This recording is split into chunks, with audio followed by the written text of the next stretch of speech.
So here we go, everybody. Welcome to the final Kings of Anglia Fans Social 2022. Thanks, everyone, for tuning in all year round. Got another great show lined up. I'm joined this week by Bloomers and good old James as we discuss all things town. Not going to muck about. Going to get them right in before I muck up this intro, as I always do. But Bloomers, how are you, my friend? Another year done and dusted. How's things? I'm good, thanks, Ross. It's been a while since I've had to share my horrendous views on your platform. It's been very good. Life's treating me good. Life's treating Ipswich Town fans pretty good. 7 or 8 or 9 out of 10, depending on your pessimism or optimism. And yeah, big game on Boxing Day. I will be there. I'll be back in sunny old Suffolk for the Christmas period. So very much looking forward to it and seeing all of you guys. Of course, love it, my friend. And I think maybe the last time you was on Kings of Anglia, it could have been the Charlton game where Danny Haynes gate crashed our interview.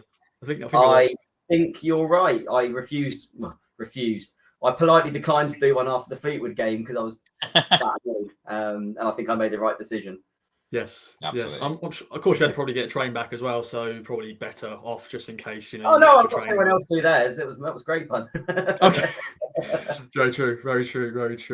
But great to have you on, my friend. And James, fresh off playing five-a-side with you last night, Wednesday.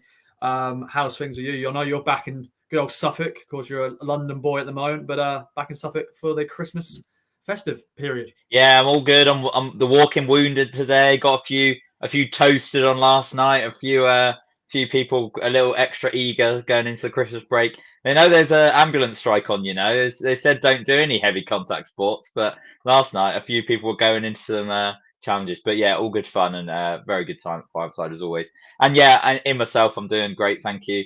The year is nearly done, but there are still 6 more points to play for that Ipswich Town can get. So fingers crossed for a perfect Christmas for Town, and we can go into 2023 in the same way or the same kind of success that 2022 has brought so far. Definitely, mate. And yeah, 2 more games left to go. Of course, Boxing Day. We're going to have Boxing Day game for the first time since 2019. That is just, I can't wait for that. And of course, Pompey away. We're going to sum up, though, 2022 in 3 words, my favourite sort of feature. And of course, get you guys to expand. It's been a great year as a Town fan. Of course, we did finish 11th in League One in May, but it is what it is. But under McKenna, it's been a great year. Of course, 2nd in League One at the moment. Of course, fresh off the Wycombe defeat. But Bloomers, 2022 in 3 words. What are they? 3 words. Just keep going. It's been a good start to the season. Anyone would have taken your hand off pretty much for the position that we're in at the start of the season. If they'd have said you in a 3-horse race, you're the bookie's favourite by a comfortable margin to win the league. You're very short odds to be top 2, and you're minuscule odds to be top 6. So it would take an unprecedented collapse for us to miss out on at least the playoffs, according to the bookies. This will be old ground that I'm treading that I think 99.9% of Town fans will have heard before, but it feels different this season. You can see the plans in place. You can see what we're going for and it being pretty much successful in every single metric. I know we're not top of the league. We have had probably, if you look at it, chances to be 5, 6, 7, 8 points clear, and we haven't taken them. But you should take a lot of heart from the fact that the 2 teams that we're in direct competition for the league and the top 2 are certainly not better than us. I'm not going to say we're much better than them, but it's a very even playing field. And with the manager that we have in place and the caliber of players at our disposal that are actually playing more or less to their capabilities, we are in a very strong position. Plymouth are worried about losing players and the fact that they've done an Ipswich every year and tailed off towards the end of the season. Sheffield Wednesday fans don't like their manager.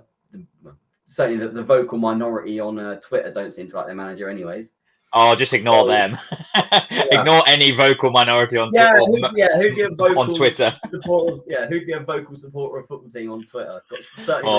Don't you dare. But there's no real angst at our club, which can only be good. Stability is good, and it feels different this time. I think actually, we were talking just before this pod started about the darts, and Town fan Ryan Meikle was playing the other day, and I read his East Anglian interview, which must have taken place just before the world started, and he was asked about it, and he said it feels different this time, and I think that's the best phrase to say, really. So just keep going. If we do what we've done in the first 22 games of the season, is it 22? We've had 22? Yeah. It is. If we do that for the next 24, we almost certainly, touch wood, will be in the top 2. So just keep going. And I think my first word leads on from Bloomers' whole rhetoric over the last couple of minutes, because having known Tom for a couple of years now and getting to know him pretty well, I know that he can be highly critical of Ipswich Town at all manner. I've made James tear his hair out. I had a full head of hair before I met Tom.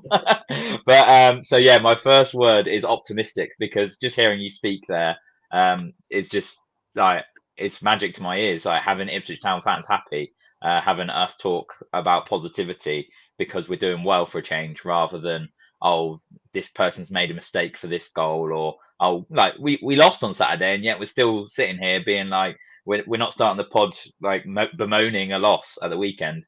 We're sitting here saying like, we've had such a good half of the season. So yeah, first word is optimistic, and it's simply because we have all witnessed, watching us this season, quite a lot, like between going into live games and going and watching online when we can on iFollow as well, and we're seeing firsthand like how well we're playing.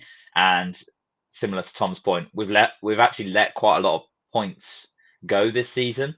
There's draws which should have easily been wins, so we could have that extra. We could be 6 more points.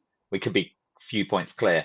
But again, we're not talking about that. We're just saying, because we're putting in fairly consistent performances, it's been really good. So that was first word, optimistic. Second word is silky, and this is completely to do with our style of play at the moment. It's actually probably since Joe Royal days, and I was quite young. I was only 9-10 years old then. It's probably the best football that we've played style-wise. Sometimes our build-up is a little ponderous. Sometimes you kind of want to create more chances, but they're only very minor points. And I genuinely think that some of our football is quite scintillating at times. We have a lot of the ball, and we also seem to create enough chances to keep at least me happy. And we definitely score enough goals to keep me happy in general. So silky football has been this season. I'm going to jump in and quickly ask, because it's, we know each other quite well, so this will be quite a loose pod. Do you think that we should have more of a plan B sometimes? We don't even have a plan A2. Like, plan A is plan B, C, D, E, F.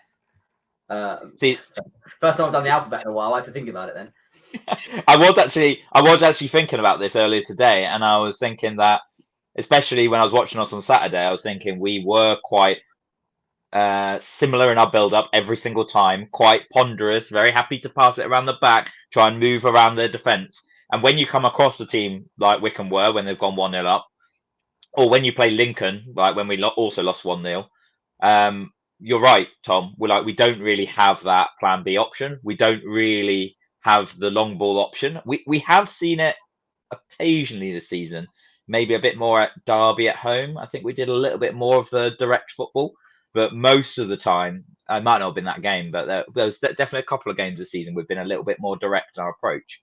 But it seems to be that what happens is they do, like the coaching staff, they do the analysis before the game, they decide on the game plan, and then that game plan gets executed throughout the whole game. I'm not 100% sure yet about how much in-game changes there are. It's like, yep, we're going to do something completely different to what we researched.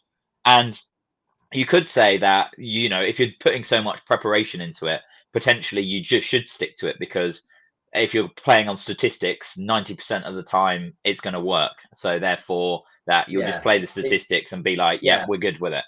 But there is an argument. Yeah, this is it. I think we're very moneyball. So like we look at I think, to borrow a phrase from not the top 20, it was probably the most famous EFL podcaster is around, and I listen to it all the time. I think they're slaves to the data. Whether that's a good or a bad thing can be discussed on different merits.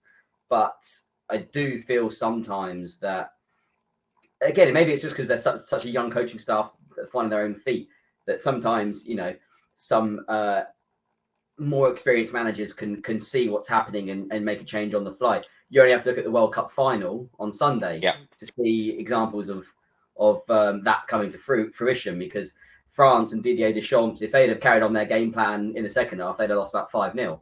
The fact that he saw what was happening, made changes, and okay, they were maybe a little bit fortunate to get back into it, 2-2, but without it, they'd have been dead in the water long before they had a chance to get back in the game. So absolutely, we're talking very minor critiques here, but it is something I've noted, and I think it was the Cambridge game, and I've mentioned it a few times.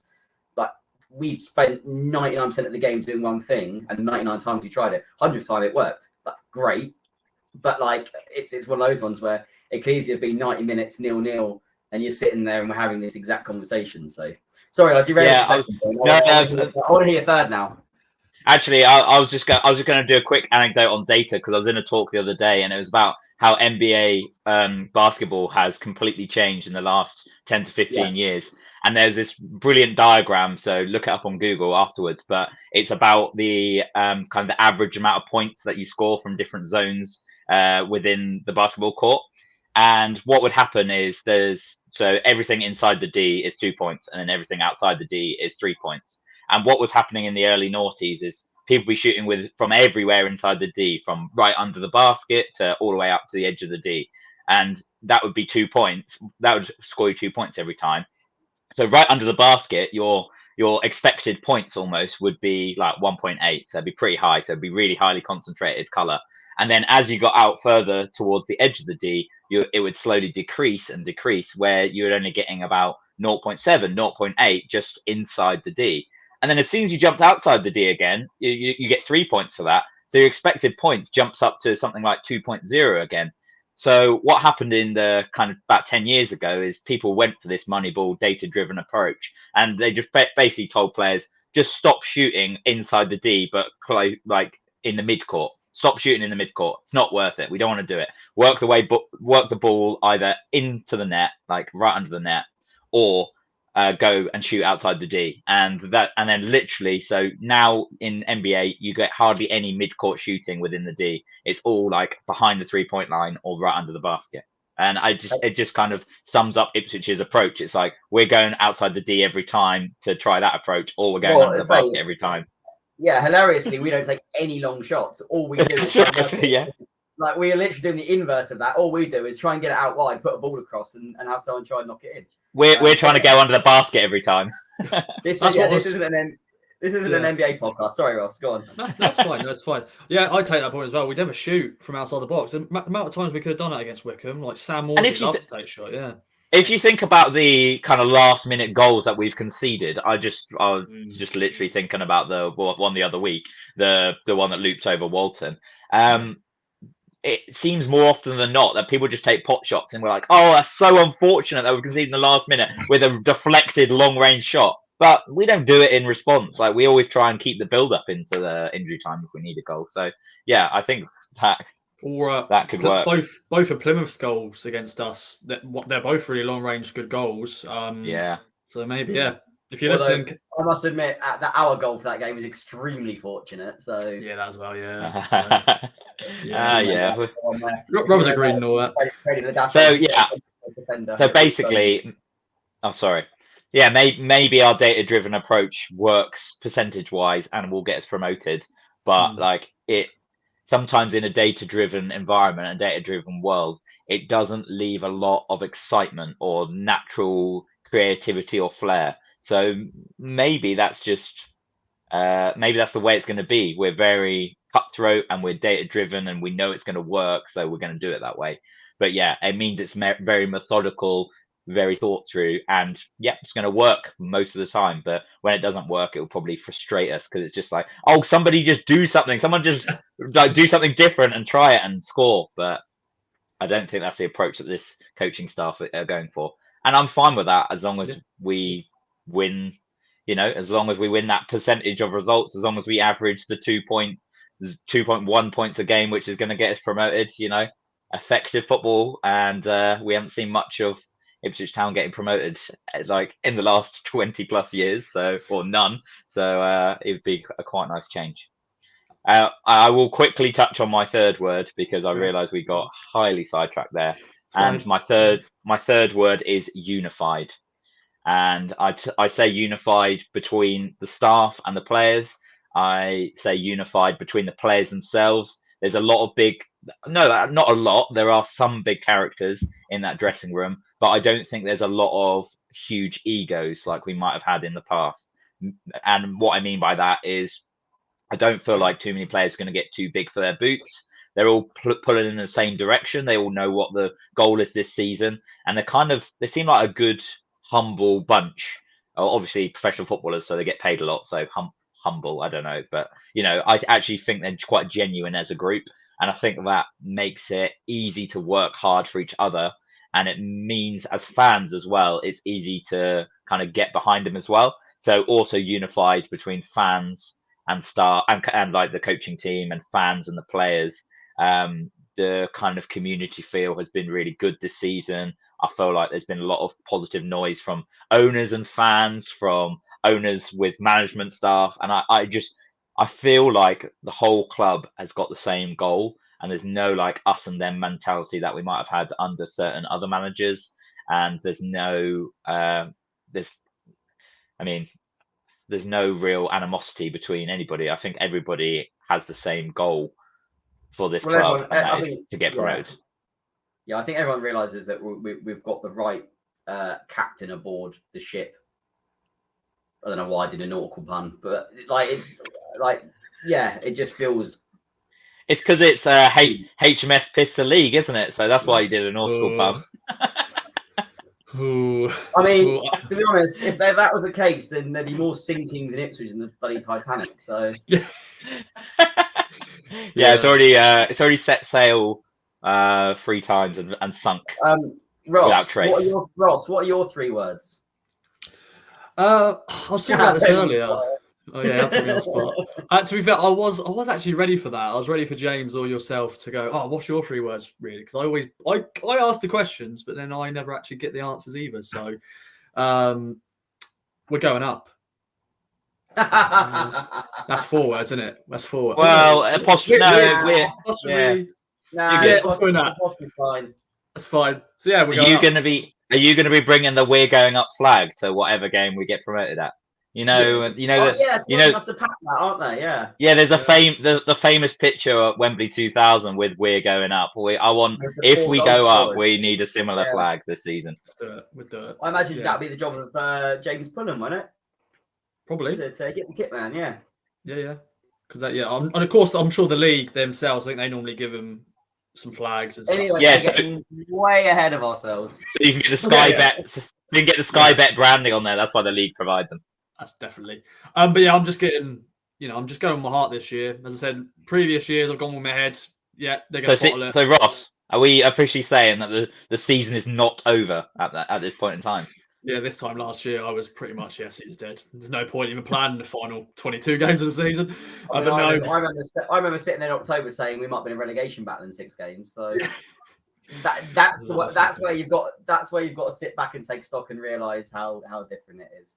Definitely. And it is very, very different. Lovely stuff. Definitely. Or when we started this Fans Social, podcast, it was a lot of negativity. Of course, this is more counselling session, but now it's more like we're loving it. We're just loving it, loving the football, loving the silky football, as James says. Yeah, I think I said a few months ago as well. Like, if you can't enjoy being an Ipswich supporter now, then I don't think you will ever enjoy supporting a football club, because we've had a lot of pain over the last since we've all supported Ipswich Town. And this is some of the best stuff that we've ever seen, and some of the best results we're getting. So this is a time to enjoy it. Like, if we end up don't get promoted, then it's gonna suck so bad. But you got to enjoy the journey as well. Definitely. I'll be going back to my head there and going, oh, God's sake, I should have just said, nah, they're not going to do it. But nah, all good, all positivity. Well, let's move on then to, of course, the January transfer window is fast approaching. Of course, players get linked already. A former Town loanee out of nowhere. It's now been 10 years since he last played for us. Massimo Luongo, which is great to say, by the way, boys. I love saying Massimo Luongo. Great name. Massimo Luongo. It's nice, isn't it? No, I don't. I haven't nailed it yet. I'll get to it later. It's fine. If I can somewhat nail it, anyone else can. But yeah, Massimo Luongo is training with the Blues. Both quick thoughts on that when you saw the news, and you know he's going to be a free agent. Looks like in January. He's got a short-term deal with Middlesbrough. Of course, was at Sheffield Wednesday with QPR as well. You know, was on loan back in 2012. Can you remember much of that loan spell? Once again, that was 10 years ago. Yeah, take it away, boys. Yeah, I was just that was going to be part of my answer. Like I was just thinking about. I think, like personally, that was my first year of university, and it feels like an absolute lifetime ago. And it was also 1, 2, 3, 4 managers ago. So, which actually, that if you're a Derby fan, that's only about 2 years. But like, it's a long time ago for Ipswich fans. So, yeah, it does feel really alien. And I got to be honest, no, I don't really remember a lot about him at all. It's not my job to be a historian on the club, so I can't lie to you and say I remember loads. From what he did at Sheffield Wednesday last season, it seems like a good thing on paper. You know, a bit of midfield depth. If he doesn't play every game, okay, fine. Like there is, when everyone's fit, sufficient enough depth there, anyways.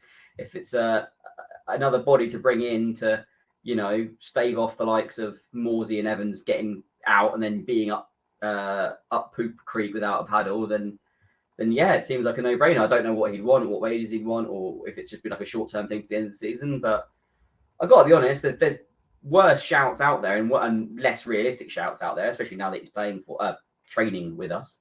So yeah, I'm all for it.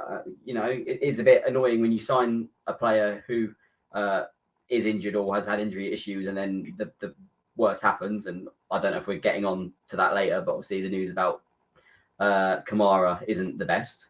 Yeah. So, you know, these things do happen, but I guess if we've got the financial clout to take a punt and one of these signings do come off, then happy days. And it's not like a make or break signing. So yeah, for me, is there any positions on the pitch, Bloomers, that you would say if we were linked with somebody, you'd be like, nah, not required? Goalkeeper. Yeah, just goalkeeper. Yeah, well, I was being a bit facetious with that answer, but yeah. Like, yeah, I mean, with outfield players, there's always a need for depth. You can't really have enough, especially in the rough and tumble of League One, where you've got 46 challenging League One games. I know we're not in the League Cup anymore. We're not in the JP or whatever it's called now, Papa John's Trophy. Yes, we're in the FA Cup, but we're not going to get to the, you know, latter stages of it realistically. So, is it still reliable? What's that? I'd say number 10/right wing. I don't think we need anybody else there. That if I saw we were linked with another number 10, I'd be questioning it. I'd be like, hang on a minute, what's going on here? Hang on a minute. So we're saying centre backs, maybe wing backs, maybe anchor midfielders, maybe don't touch the wide players or the number 10s, and then maybe another striker.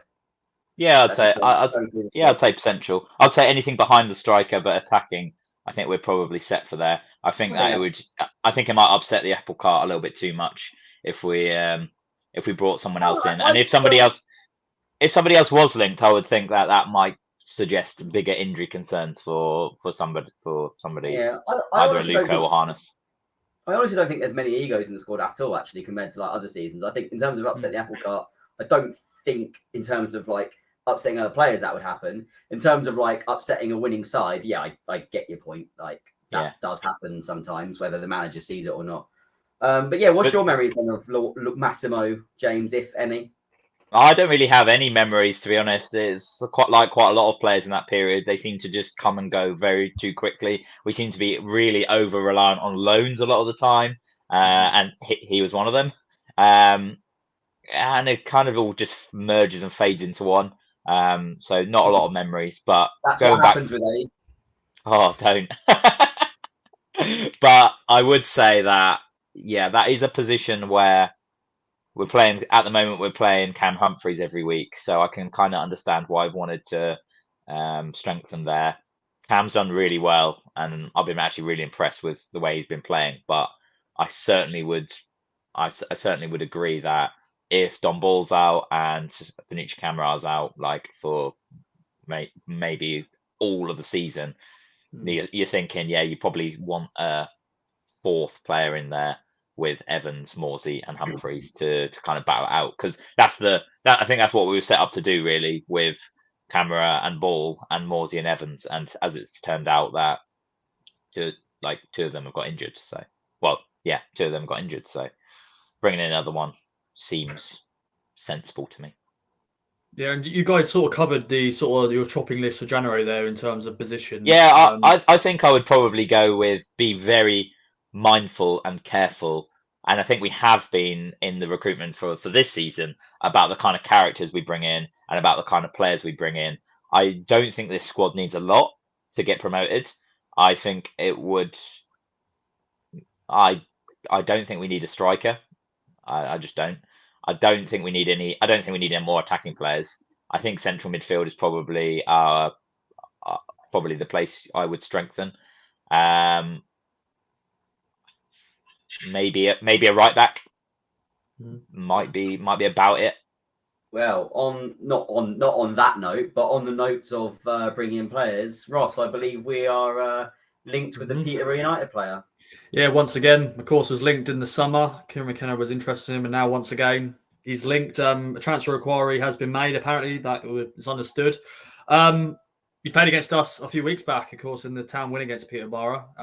4 goals, 25 games this season. You haven't actually mentioned his name yet. Oh yeah, Jack Taylor, sorry. What is his actual position on the pitch?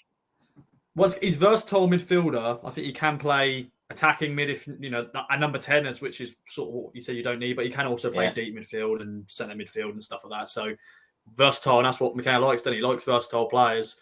I don't know if you saw the story that we put out, I think after the link last summer. Basically, Barry Fry sort of tongue in cheek said £10 million. That is his price tag. Yes, I remember that. I thought he's still at Peterborough. Yeah, still about, yeah. Blimey. I thought. Yeah, he's still there. Oh, okay, I personally reckon that's a bit of a smoke and mirror games potentially. Yeah. Maybe an inquiry. I've seen Barry Fry do transfer business. That is smoke and mirrors.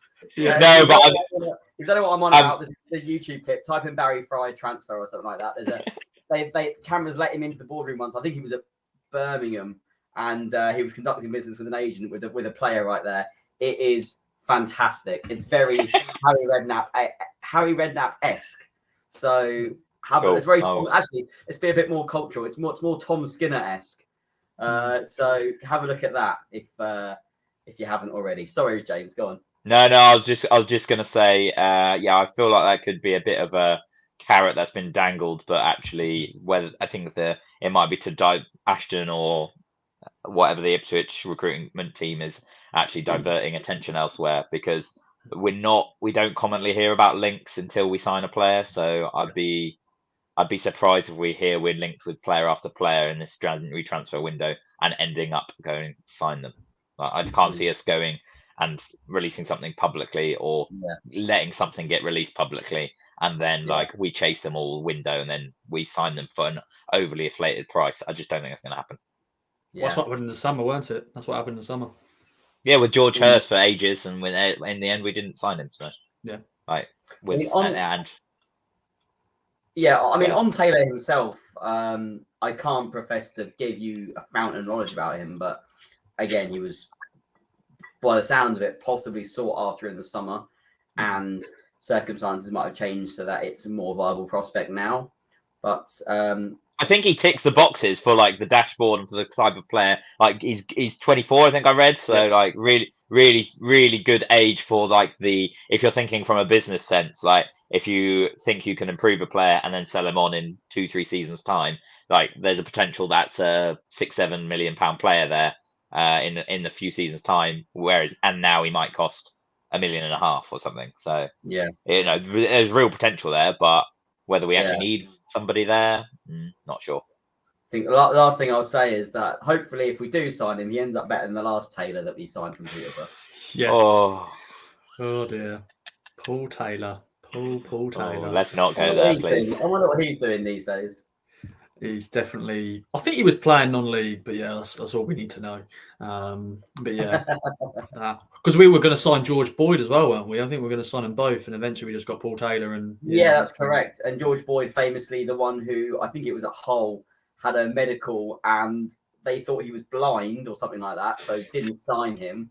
Then went to Nottingham Forest. I'm not making this up. Then went to Nottingham Forest and ended up being amazing. I will find out the exact story of that while I use the next topic, Ross. Give me 2 seconds. That's fine. That's fine. But yeah, yeah. I don't know where to go with this now. Just Let's move on. Let's move on. Well, Bloomers, look. Well, the next feature is actually the strike. So some more ridiculous stuff now on the podcast. Of course, as always, pens and paper at the ready. Play at home. And of course, there's also going to be next week, we're going to be doing a live quiz of 2022. So look forward to that, ladies and gentlemen. Bloomers, have you been able to find it yet? Or Yes, I have. So I was right in what I said, but I got the teams wrong. So in January 2013, he got a move potentially agreed with Nottingham Forest.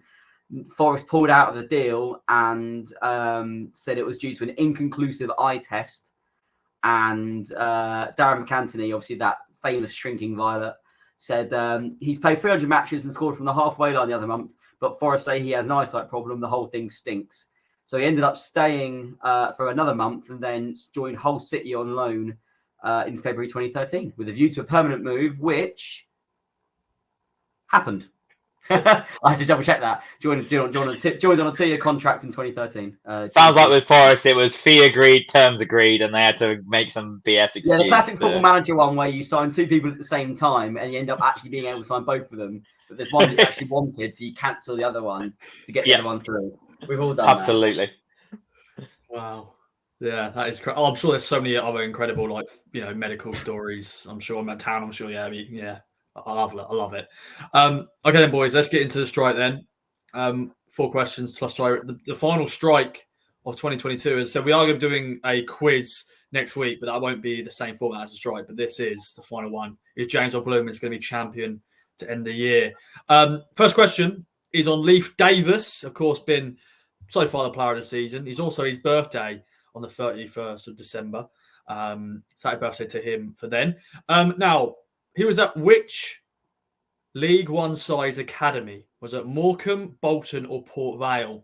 So before joining Leeds, he was at this League One academy. He also, of course, was born in Newcastle, but wasn't at Newcastle Academy and stuff like that. But yeah, it's a nice little fun fact here. But yeah, what a player he's been so far from his debut to what he's doing now. Right then, boys, what do you reckon then? Morecambe? I'm not sure. I've done the strike probably about 6 or 7 times now. I think there's been about 3 questions I've actually known in the whole history of me doing the strike. I'm absolutely atrocious this game, but let's have some guesses. Go ahead. Okay, I've gone for Bolton. I thought that was saying up for him to tell us that he knew this one. Yeah. Oh no, not at all. Well, funny enough, I've gone for Bolton as well. My reasoning was obviously he was at Leeds, and it's the nearest place to Leeds on that list. Mm-hmm. Yeah, you're both wrong though. You're both wrong. Oh, it's actually Morecambe of all teams. That was the one I wasn't going to say. So yeah, Morecambe of all teams. So, fair enough. So there we go. So no points for either of you. Question 2, and it is about middle names once again. Terry Butcher has his birthday this month. What is his middle name? Ian, John, or Ken? Solid names there. Two of those names are in my family, so there we go. They are solid old names. Apologies to my granddad and my uncle that. Apologies to all Ians, Johns, and Kens listening in. Well, I'm right. Yeah. Wasn't it? Was it in this World Cup? Was it the first time there was no player called Gary or something? I think I don't know. But that's an incredible stat.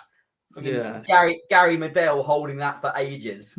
Yeah, I think it is the stat. Yeah, I think I was watching the final coverage as well, and Gary Lineker said that every number between 1 and 23 scored a goal. Like That one is was an own correct. goal, but every other number had scored a goal in the World Cup. Thought that was fantastic. That is Good correct. stats. Great Best stat. stats. Love that. Okay, Right, go on, boys. Bloomers. Ian, John, or Ken? I've gone. Oh, sorry. I've gone for Ian. Oh my god, we spend too much time together. I have gone for Ian. And well, both correct. It is Ian. Hey. Terry Ian Yes. Butcher. There we go. Terry John Butcher could still work. Terry Ken Butcher could work. Not but Ken. Yeah, it is. Not Ken Butcher. No, Ken Butcher. Terry Pat Butcher. That would work. Yeah. I should have done that as an option, actually. Patrick. Should have done that. Why not? Maybe you would have tricked that. I could have tricked you. And Yeah. I wouldn't have gone for it. I couldn't have done. Oh, but no, it is Ian, and it is 1-1. Going to question 3. Question 3, and now this is a bit long-winded, this question, but I hope it makes sense. But bear with me. Kieran Dyer, it's his birthday this month as well. Now, he made his debut and played his final town game against the same team, but who? Does that make sense? Yeah. His debut. Okay. It was against Sheffield United, Crystal Palace, or Reading. So made his debut and his final town game. Of course, he had that loan spell, didn't he, back in 2011? So basically, that his final game. And when I was looking at the stat, I was like, the same team. So I thought that is a strike question.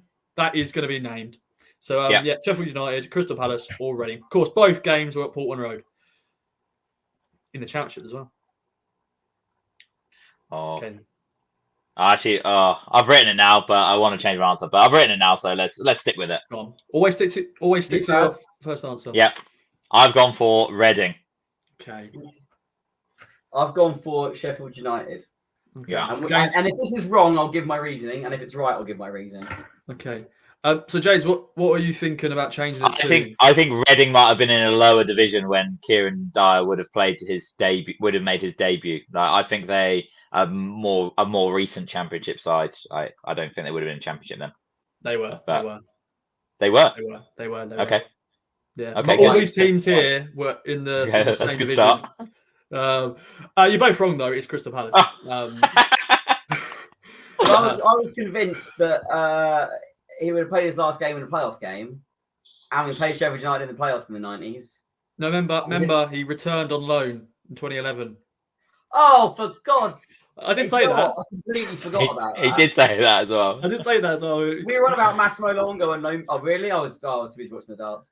We were on about loan players that you just completely forget about with Massimo Luongo. Well, there you go. Kieran Dyer is within that. Jesus. But there we go. Final question is on Massimo Luongo, actually. So segues, lovely.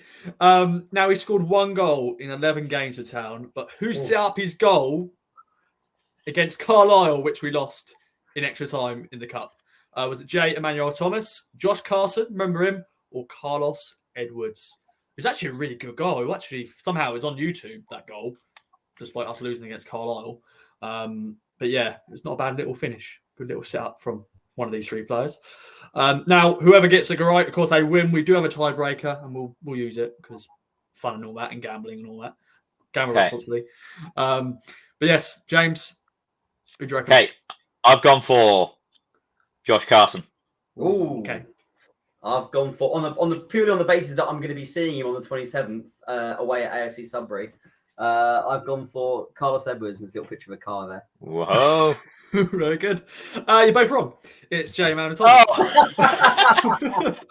This is just... So the tiebreaker is needed. Wow. What an absolute thriller this has been. It's been, yeah. The one answer you got right was the middle name of Terry Butcher, which was Ian. And a tiebreaker is not multiple choice. It is the closest to the correct answer. Maybe that's what is needed more often. Is just random. We both get it exact now. Yeah. I haven't got another tiebreaker, boys, so don't do that, please. Now, how many times have Town won on Boxing Day since 2000? Yeah, I wasn't going to go back to like the 50s. That's just too much. I just went 2000s. So 19 games has been played in total. The last being a goalless draw with Gillingham, so that's 1 draw. So that's not 1 win there. Of course, in 2019 was the last time Paul Lambert, of course, in charge. But yeah, 19 games since 2000. How many do you reckon we've won? I've got a number. Okay. Of course, closest gets the point, or wins, basically. If you get a bang on, well done. Okay. Just go. Bloomers, you want to go first or second? I'll go first. I think it's on the basis that I'm struggling to remember one apart from one, and we'll get to this later. I've gone for a low number. I've gone for 4. Okay. Oh, Bloomers, don't say 4. Don't say 4. Oh, bloody hell, boys. I tell you why. I think I've got recency bias as well, similar to Bloomers, but I can't remember a lot of wins in Boxing Day, Oh Christ! Actually, I've just remembered another one. So I can remember 3 now. So. Okay. So we've drawn the strike. We've gone out on the strike as a draw. We'll do the charity shield thing and share the trophy. Remember they used to do that? We share the trophy after the charity shield. How many is it? It's actually 8 wins. 8 wins. 8 out of 19. That's loads. You've got to think in the 2000, early 2000, we got a few wins. I think we beat Leicester one year, a few times under Joe Royal. Right. So, hold that before you say any more, Ross. I know what's coming up as the next part of the show, so don't say any because it will give away some of our. Whoa! And now we cut to our sponsors, Manscaped and Ginger Pickle. Yes, for all of your grooming and advertising needs. I wasn't segueing into that. That would be quite insight. Yeah, I wish I was more prepared to have another tiebreaker, but I don't. But as you said, you're going to share it, and why not? To end the trophy. To end the strike this year, it's been shared with James and Bloomers. Definitely in the spirit of Christmas. Yeah, it's shared. I'm happy to share the strike trophy. It's the most strike trophies I've ever had. Half. Yes, I've now got half a strike trophy to my name. Yeah. Hopefully next year, James, you'll have a better time at it. Yeah. Definitely. Well, as Bloomers has already said, it does segue nicely into Boxing Day games. We haven't had one for a while. We're going to be talking about the best and worst Festive Town fixtures you've been at. So Bloomers, we're going to start off with the worst, then we'll get to the best. So Bloomers, go to the worst one in terms of just the game itself, maybe, and just the whole day itself. Yeah, once again, recency bias is coming up here because it came up on the bottom of the tiebreaker question, and I was there. That goalless draw against Gillingham a few years ago was dross. To put it into perspective, it was my dad's Christmas Day present. I drove, so I was sober. We sat in section 6. There's nothing wrong with that. It just happened that we had a annoying section 6 person next to us. I'm again not tarnishing section 6 with the same brush, just he was. And it rained all day that day, and the water coming down from the roof was hitting us in the head. It just where we were sitting, you couldn't make it any worse. And it was a horrendous game. So that's certainly up there. I was lucky I had that off that day, so I didn't go. I had other plans, so I was pleased I missed that, but I heard some bad things. And of course, Paul Lambert in his press conference sort of said, yeah, if he wants me to go, I'll go. And then New Year's Day signed a 5-year deal, which was makes it even worse. You have to laugh when you put it into perspective like that. Yeah. God, 5 years. James, what's been your worst Boxing Day? Is it the same, or have you got another one? No, so I've got another game, and I don't remember a lot about this game because I try and forget all games which we lose / play badly. But I remember that we lost 3-0 away to QPR on Boxing Day, and I remember listening on the radio and basically it just being pretty drab affair from Ipswich Town. It's basically like interrupt family to listen on the radio and then quickly turn it off, and it was a bit of a disappointment. So that was Boxing Day 2018. That was pretty appalling. But I don't have many thoughts about that game. Flexing the Boxing Day a bit.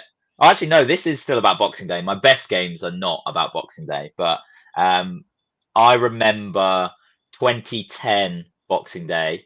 When Ipswich play at home, I get a free pass from the family to go down and watch them. So thank you very much to my family for that. In 2010, we were playing Watford on Boxing Day.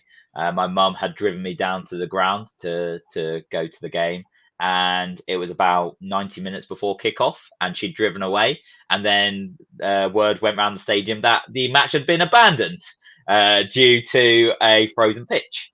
So I was down at Portman Road, freezing everything off, and the match had been abandoned. So I was quickly on the phone again to my mum saying, "Oh, can you pick me up? The match is not on anymore." And it was like 1:30, which was the decision was made, which for a 3:00 kickoff. So very bizarre, and in a way, similar theme to the last couple of years as well. When fixtures don't happen on Boxing Day, it's almost worse than us. No, it's maybe not worse than us losing, but I just hate it so much when we don't play on Boxing Day, because it's a very much tradition in my routine that on Boxing Day I'll either listen to it on the radio or go down in person at Portman Road. So when we don't have a game, it feels like it's not a proper Christmas. So it'd be really nice to get down on Boxing Day this year. Yeah, definitely. I think it's been 3 years, and of course that Gillingham game, I'm sure it wasn't it wasn't as packed as it's going to be Boxing Day history against Oxford. Last year was Northampton was postponed because they had COVID, and then the year before, or was it the other way around? Other way around. 1 year it was like we had COVID. No, maybe it was 2 years ago we had COVID, because I think Paul Lambert had COVID. 1 year ago, the other team had COVID, and they got postponed. Yeah. I can't remember which way around it was, but I can't remember who the teams were either. But it was Gillingham again, I think, last year, because we then played Gillingham in the new year, of course, which was Kieran McKenna's second game. And it absolutely hailed it down the whole time. Yeah. Yes. Remember that. Yeah. So there we go. Okay then. Yeah. Cheery times. Yes. Let's get back to some positivity. Your best, and Bloomers, we sort of expand this to just December fixtures in total, because there's one special game. I'll do 2 Boxing Day ones. That's fine. It's fine. Take it away. So one of them, we actually already spoke about this team, QPR. We played QPR loads on Boxing Day recently. I don't know why. Is there a thing about Boxing Day fixtures where they try and get you geographically close? So speaking to my dad, who is older than me, that's kind of how biology works. He said to me that yes, originally on Boxing Day you'd always play your local rivals, or if not them, a team right near you. Is that because of trains? There's no trains on Boxing Day or something like that? Possibly, yeah. I mean, that's actually quite a sound reason. I don't know. The team doesn't have to travel far. Like they can be with their family on Christmas Day. And also, you'd also play them twice in like 3 days. Again, maybe it's because of the transport thing. You'd play both the same team really close together. So obviously nowadays it's less of an issue, especially with all 4 teams having private travel. Well, back in the day, they used to play on Christmas Day, didn't they? I think back in the 50s and stuff, I think they used to play Christmas Day, which is just crazy. Well, if you go to American sports like the NBA and the NFL, that still happens. In fact, if you're at a loose end on Christmas Day, there's a couple of cracking. Well, actually, no, they're not cracking. There's a couple of good American football games to watch. So I would advise you to do that.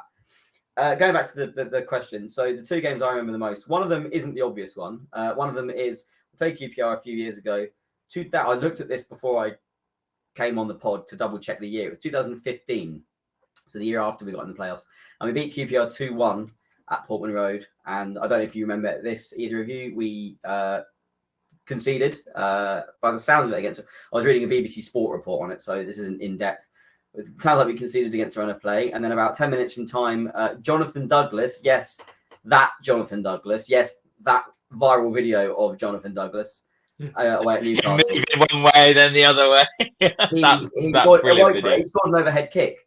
He did, yeah. I promise you, I'm not lying. You can look at it you can look at it on the highlights. Overhead kick's generous. It's more me at 5-a-side overhead kick than scissor kick against City, but it is an overhead kick nonetheless.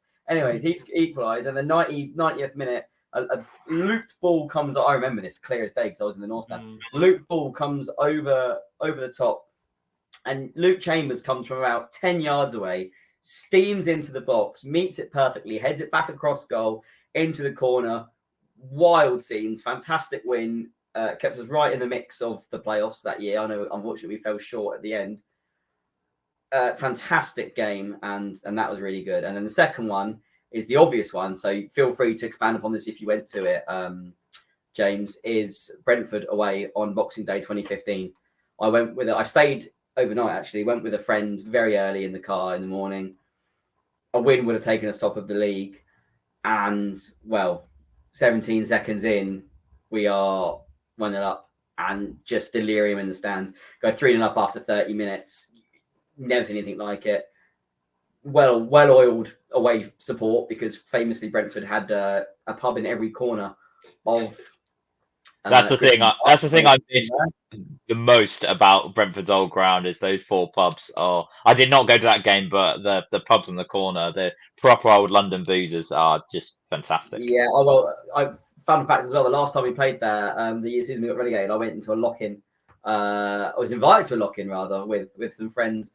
After the game, we lost 2-0, and it was a Tuesday night. That was good fun.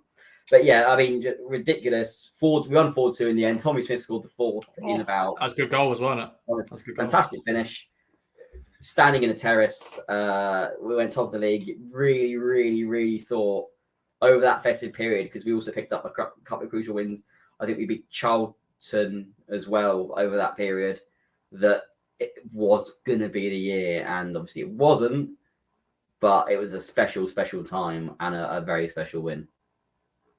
Yeah, I was there as well. That was when I was there as a supporter. I'm still a supporter now, of course, but I was there in the terrace as well. So I must have probably bumped into a Bloomers celebrating one of those 4 goals. Because I was on the floor when the first goal went in. Yeah, but that was unbelievable. Yeah, I do miss Brentford away. We'll have hopefully an experience going to the new Brentford Stadium, but it won't be the same, will it? Because that was one of a kind stadium. Some great ones there, Bloomers. Over to you then, James. Your best festive fixtures. Yeah, so I've picked 2 slightly before Christmas, but in the Christmas and festivity vibes. So my first one, and I know we were talking about a little bit about this last night, Ross, was Ipswich Town 3, Leicester City 0. And if anybody, so first I'll give you the date. It was December the 18th, 2010. The managers were Roy Keane and Sven-Goran Eriksson. And the thing that makes this game more famous than anything else is that the pitch was absolutely covered in snow. It was ridiculous. It was an absolutely farcical game of football, which was absolutely fantastic as a fan, because your side were already winning when the game was threatened to be called off, and then it was played on. So what happened is, I think Ipswich were 2-0 up, and then Stuart Atwell was the referee. I looked that up today. He took the players off for about 15 minutes, and the ground staff cleared the pitch off, cleared the lines, and then they came back on. They finished the first half. We were 3-0 up at half time. They had to have an extended half time. I've heard that behind the scenes there was talks between Roy, between the ref, and between Sven. And I think Roy Keane's just, anger and kind of demeanour at the time really forced Atwell to keep the game on. Town being 3-0 up is obviously a very commanding position to be in. So yeah, I think it was I think we had a 20-minute half time, and then the game continued. We played out the second half fairly. There was nothing really much going on. Snow was still falling, and within 10 minutes of the second half starting again, any bits of the pitch which were uncovered had then been covered up again. So it was, in hindsight, it was completely not suitable for a game of football. But Ipswich was so far ahead, we were all so glad that we managed to see out the result there. And yeah, it's going to be one that's on the comedy reels forever, because you should never be playing a game of football in that weather. Fun fact about that game. That was my cousin's first and only ever live game of football. She couldn't care less, but she took me when I was must have been about 16 years old. And we were supposed to be sitting in the lower Britannia stand. We used to sit in block JJ. That's when I used to have a season ticket there. We ended up in the top tier of the Britannia stand because it was so bitter. Yeah, and you had a bit more shelter up there. But yeah, I think she seemed to think that this is what football fans had to do every week, and she's never been back. Let's not forget, it was also on Sky Sports that day, and I think it was correct me if I'm wrong, anybody, but it was a late changed game on Sky Sports because other games had been cancelled that weekend, or in the few days before, because of the weather. So I think it went late onto Sky Sports, so they really wanted to see the game out. Go on. All I know is, and I don't know if you touched on this because I missed part of James's answer, but with Ross's amazing editing, you never would have noticed, but I'll be honest now, just in case I ruin this. The only reason that game wasn't postponed is because Roy Keane was our manager. Oh yeah, I mentioned that. I definitely I was mentioned going to that. say, like, absolutely no way on earth that gets allowed to go ahead if it wasn't for the fact that Keno was sitting there melting half the ice with his stare. Yeah, So- absolutely. Yeah, I just remember like Jason Scotland, long sleeves, gloves, everything. Like it's just completely fantastic. that game It was a really actually fucked unique me up. experience, actually, as a football fan. Because they do like, what's it called? Darts. Not darts. I'm watching darts. Like football. Like they show like old football games like every now and then. Yeah. That comes up actually quite a lot. That game. Just so look out for it next time. Yeah, I'm sure it'll be posted on social media again when time comes around next year, because it is just one of those timeless games, which is like, how did this ever get finished? Yeah.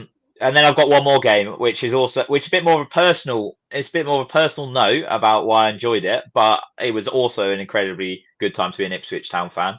It was Ipswich Town 2, Wigan Athletic 1, December the 21st, 2004. We won 2-1 on that day. Darren Bent with a 88th or 89th minute winner to send Ipswich top of the championship at Christmas, which doesn't happen too often. And I mentioned that this is on a personal note because for that game, and for that game only, I was one of the flag bearers on the tunnel for Portman Road. So I absolutely love that. The club gave me a full kit, so like I was dressed up in the full kit, and I got to keep that afterwards. I was in the upper south stand with my dad, and I wasn't an Ipswich Town regular at the time. Let's say I only went to the games ad hoc. But yeah, us winning that day, putting us top, like it's just magical as a kid. I was 10 years old then, 2004. So yeah, really great day, or great evening as a kid. It was an evening game. That game also famous for Leighton Baines absolutely hoofing one in from about like 40 yards, which is an absolutely ridiculous goal. If you cannot remember that goal, get on YouTube, find those highlights and watch it, because it was absolutely outrageous. It's one of those goals you kind of just sit there and stunned, and you kind of want to clap, because it was just that, like, how the hell did he swazz a ball in from there? So it's currently doing the rounds again on Twitter, by the way. So look out for it. But yeah, because I was there, I'll contend this best goal I've ever seen at Portman Road. It would have been going around on Twitter because it was December 21st, so that's yesterday. So the anniversary yesterday. Of course. So please Totally go and find that. But also revel in the fact that we scored a last minute winner, and there's absolute scenes around the ground. So top at Christmas, that's quite festive, isn't it? So I think that fits the bill. It does. Well, some great memories there, boys. Some different, very iconic games there as well. And yeah, I was there that night as well when we beat Wigan. 89th minute, Darren Bent, just great scenes, and always great to score a late winner, definitely in the festive period. Okay then, boys, we're going to end the pods with some hot takes for Oxford United at Portman Road. We know they're boring a little bit because we've had their games against them, a lot of goalless draws, a lot of draws. Hopefully Town can continue that celebrations of Christmas on Boxing Day with a win. But James, Bloomers, what's your thoughts on this game and your hot takes to sublime to ridiculous? Bloomers, first of all, what do you reckon? My hot take is that there won't be a goal. That is a cold take. Cold take. I was thinking about this before we came on, what it could be, but I think it's a perfect storm for, if not a 0-0, something of that ilk to happen in terms of it being low scoring or whatnot. Because Oxford, not necessarily, I'm not going to call them boring Oxford because that's last season. But I think that I know every crowd's been big this season. Obviously, this is the potential to be our biggest crowd of the season. I believe that around 27,500 home tickets have been sold. Ross, you're closer to the club than I am. Is that correct? Is that figure around right? Yep, sure, definitely. So, anyways, either way, it's a big gate. And yes, we beat Derby with a big gate, very close game. But it does seem like it's going to be a very expectant crowd. And there might be some fans there that not necessarily go every game because it's Boxing Day and see that we're second in the league and would expect us to win 5-0. And obviously, with the way we play, it's not, a given that we're going to come out all guns blazing and go 2-0 up after 10 minutes. It could happen, but it's more than not that we might feel our way into the game, might be 0-0 at 30 minutes, 35 minutes, 40 minutes. All of a sudden, the crowd get a bit nervy. Oxford dig in a little bit more, or Oxford could even go 1-0 up. But just for the sake of the hot take, we'll say 0-0. And at that stage, it's not an atmosphere conducive to a 5-0 home win. I hope I'm wrong, but you said hot take, so that's one that I can see. I've seen the highlights of the Wickham game. I was in a different country for it, so I didn't see the full 90. I have seen the vast majority of the highlights now already. It seems that apart from the sitter that was missed by Conor Chaplin, there wasn't really a lot for Ipswich fans to shout about going forward. We do seem to have these spells where we don't get on the front foot or certainly don't create loads of chances. I was at the Exeter away game the other month and yes, we won 2-0. I certainly don't remember us having a glut of chances. I remember a couple of sort of half ones and the 2 goals. So, yeah, it'd be interesting to see what does happen. I pray to God I'm wrong, but I'm also quite a few points behind the prediction league that we have between us, and I need a shock result to get me up the table. So I'll go 0-0. I hope I'm wrong. I also think that 0-0 wouldn't even be terminal because I feel that one of the other teams around us, Sheffield Wednesday or Plymouth, both of them won't win. And here we go, like classic, I'll be wrong, but I don't think both of them will win. So we'll see. That's my hot take, and I'll give the floor away now to James to explain exactly why I'm wrong. So yeah, to touch on the Wickham point, yeah, you're right. We didn't have a glut of chances. We huffed and puffed, and we were doing our percentage-based tactics of let's try and work the same opportunities again and again, and unfortunately, it didn't work. Quick one on Wickham as well, not about the game, but shout out to all my lads from Capital Blues that I went with on Saturday. It was an absolute pain to try and get trains there and back, so we did some taxi shares and did a taxi share back to the end of the Metropolitan line to make sure we could go back to London after all the trains had finished.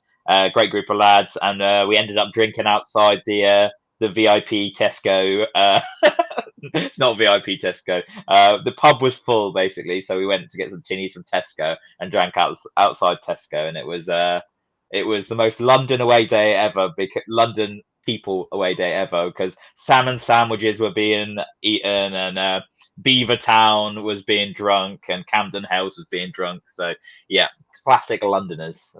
But yeah, had a great time nonetheless. Ruined by 2 hours of football, as most Saturdays are, but not this season so much. And yeah, so moving swiftly on two hot takes. Hot take number 1, Lee Evans and Shawnee Aluko are both going to start this game of football. That is what I think. They're both coming back from injury. They've both had minutes. And I think that Boxing Day will be the game that they both start together. Obviously, Shawnee started a couple of weeks ago, the home game. So that may be not so much a shock. But I think Lee Evans will start this game. I just feel like we're going to need that battle in midfield from Lee and Sammy. So yeah, my hot take number 1 is that Shawnee and Lee will both start the game. And hot take number 2 is not going to be a 0-0. It's not going to be a 0-0 draw. And I say that because my hot take is Ipswich Town are going to score a penalty kick. And that is pretty rare for Ipswich Town. I just feel that it might be an attack versus defense at a little while. I feel like we will have the players on the pitch to run at them a little bit. And I feel like they might be defending a little bit deep at times, as a lot of teams do. So I feel we might have a few little darting runs in the box. And I just feel like, and once again, we're a little overdue on a penalty. So we're going to get a penalty. We're going to score it. So that's my hot take. We're going to win the game of football. That is my third prediction. But that's not a hot take because we're winning a lot of games of football this season. So yeah, scoring a penalty and who scored the penalty? Who's scoring the penalty? I could tell you who's not scoring the penalty, but let's go with who is scoring the penalty. I think Ladapo is going to take it and he's going to score. Because the last one we had was, of course, If I can Chaplin, remember. probably. Derby. No, Last time we had was against Derby. yes, but the one we scored, didn't we, against Morecambe, Morecambe, Lee Evans. And then, of course, Connor Chaplin missed one prior to that one as well. Because we had 2 penalties in that game.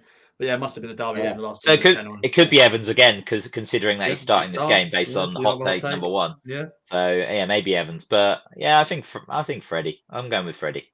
He hasn't. I feel like he needs to, get on the goal scoring hype again. So Freddie Ladapo.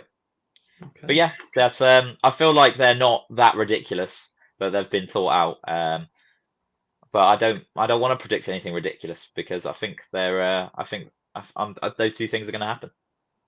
Nice. Okay. Of course, the last time we've lost the game, we bounced back, and hopefully that is the case. Because when we lost against Lincoln and Plymouth, we're back. We've got wins back to back, which is good. All right then, boys. Any other business from the Oxford game? I'm just quickly bringing up some of the Boxing Day fixtures in League One. Sheffield Wednesday travelled to Fleetwood. Enjoy that.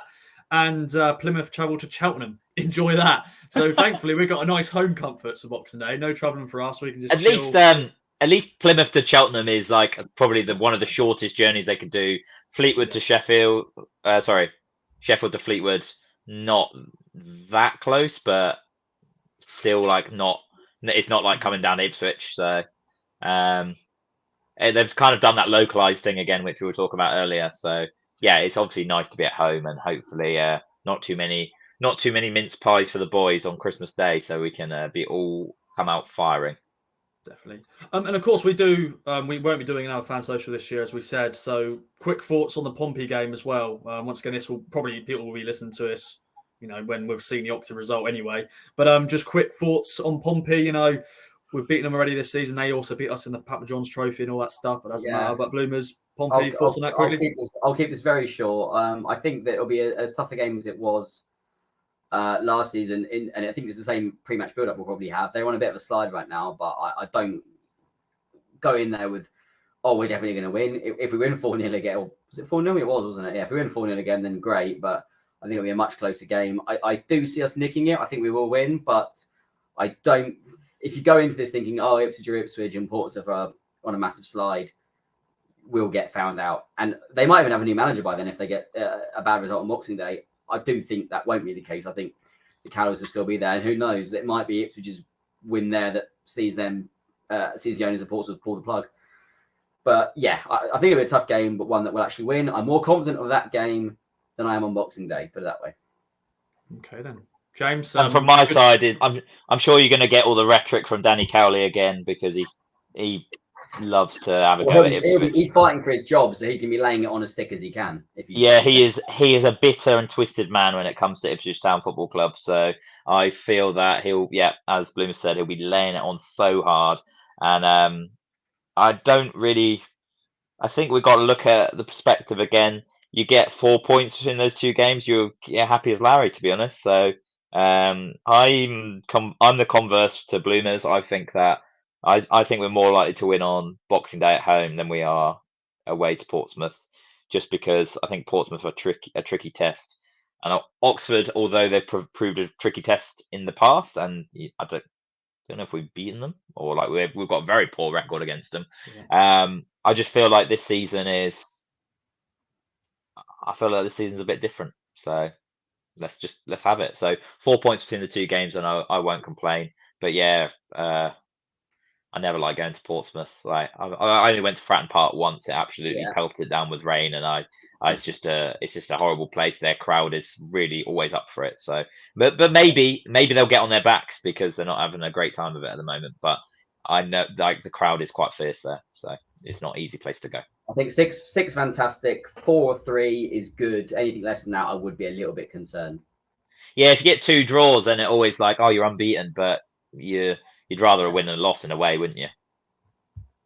Well, you get more points, so common sense, isn't it? Yes, always the way. All right then, boys. 2 big games to come up. Looking forward to those. Boxing Day and then, of course, trip to good old Fratton Park. Bloomers, you been able to get rid of the ticket yet? I know you yes. I came into possession of a Portsmouth ticket, which I gave away on Twitter. And it has been taken by provisionally taken by someone that I'll be meeting in the barrows of the Lower North stand for an away game. That was my email going off, by the way. Someone's emailing me saying that they want the ticket or don't want the ticket. I'll have to check that in a minute. But yeah, they'll be having that, and I will be going to Lincoln though, which I'm looking forward to. Start of dry January for me, so that would be a challenge, a slight challenge. What's dry January? Those who don't need it or are sheltered. I will be going the entire month of January without drinking any alcohol.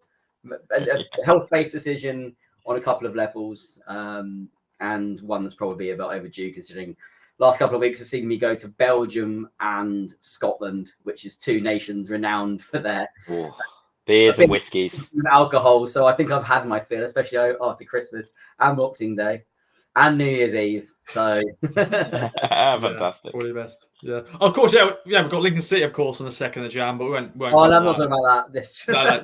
No, we're fine. We've had enough. We've had a good chat, boys. People are already either at their destination having listened to this in the car or are now on their driveway waiting to hear the end of it. And if you got this far, I congratulate you. Well done. Well done to the Kings of Anglia Fans Social hard boys and girls out there. Yeah, your badge is in the post. Definitely. Well, James Bloomers, thank you as ever. Been a great year doing this podcast. Been a great year doing all the other content we've done. Of course, look out for game day. If you want to get involved in future fan socials in 2023, of course, get in contact with me at Ross Media UK on Twitter and all the other socials. I'm going to interrupt you before you do your sponsor. On behalf of me and Jay, Jay doesn't know about this. On behalf of me, absolutely. I think first of all and last of all, a massive thank you to Ross, because without him and his tireless work throughout the season and his late nights, early mornings, everything in between, none of this would be happening. We are lucky to be able to do this, and we've met new people because of Ross setting this up. So, Ross, give yourself a massive pat on the back. You're a legend, and you've done so much for Ipswich on social media. I know you're getting paid for it, but you've still done a lot of work. Yeah. And like you've created an amazing community. You've allowed us to all become friends, all Ipswich Town fans. And if anybody is out there is feeling like they need some more people that they want to go to football with, then please get in touch with Ross, because we're always looking for more people as well to kind of come into the fold and contribute. But yeah, Ross, you've done an absolutely fantastic job for the last few years. So thank you very much. Making me blush, boys. Make me blush. Thank you so much for that. But yeah, I couldn't do it without you guys. I couldn't do it without all the listeners out there. If you didn't listen, guys, well, there's no point doing a podcast without any listeners. So yeah, it's been one hell of a year. Hopefully it continues in 2023. Of course, big shout out to our sponsors at Manscaped. Use the code KOA to get 20% off and free delivery and all that sort of stuff. You probably maybe missed the delivery for Christmas Day, but get some more stuff for 2023. And of course, Ginger Pickle for all your marketing needs. The goats of marketing. Thanks for listening to all the podcasts this year. Of course, we have a Christmas special with the main boys on Christmas Day, so look out for that one. But thanks for listening all year long. And up the town, happy Christmas, happy New Year. Bye-bye for now. Happy Christmas, Upper Town!